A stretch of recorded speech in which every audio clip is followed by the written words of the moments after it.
Sunday school teacher, I'm glad that you've joined us for our time of study today. We're preparing to teach for April the 3rd. We're in our series on Jesus is More Than Enough. We're talking about looking at the I am statements of Jesus. And so we're in session 5 of that series. Today we're going to be looking at our need for peace. Our need for peace. We're in John chapter 14, verses 1 through 7.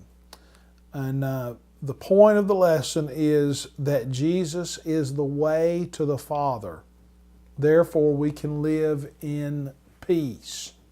And really, we're talking about two types of peace. We're talking about peace with God and peace with self, peace with others. So we're talking about peace. Now, you do know that we live in very troubling times. All you have to do is look at the newspaper headlines. All you have to do is turn on the TV news. They are full of reports and stories that cause us to be fearful. And I believe sometimes that the news networks live for fear, that they feel like they've been successful if they've made you afraid. Well, we need to know this, that apart from Christ, any of these issues that we read about or hear about could cause anxiety.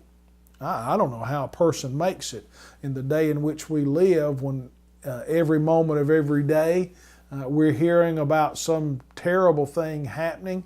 I understand why there's so many people depressed and anxious and on medications, because we live in a very anxious time and fearful time.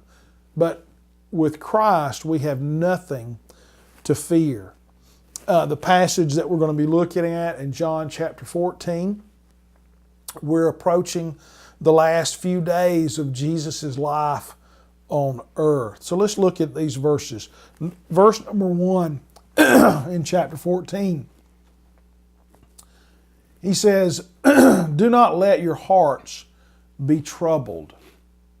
And I think that's something we need to hear today. Do not let your hearts be troubled. Trust in God. Trust also in me.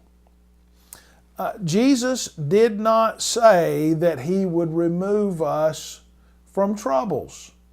He didn't tell us in verse number 1 that, oh, don't worry about anything, I'm going to get you out of all the mess. No, He just said, don't let your heart be troubled.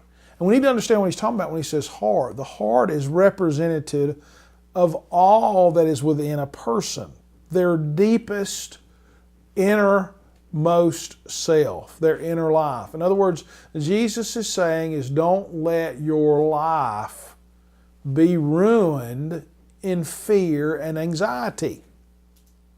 Jesus had just told them that one of them was going to betray Him. Okay, in chapter 13, he's told them that one of you is going to betray me. He's also telling them that He's going to die. So there's some angst going on in that room when He uses the word troubled.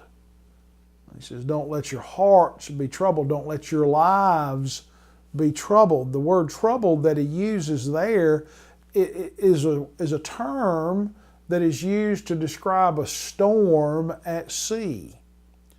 And so the picture that we get is that small fishing boat being in that storm with the waves tossing everything and everybody back and forth and no control whatsoever of what direction the boat is going in. He says, don't let your heart be that way. Jesus affirmed their strong faith. He tells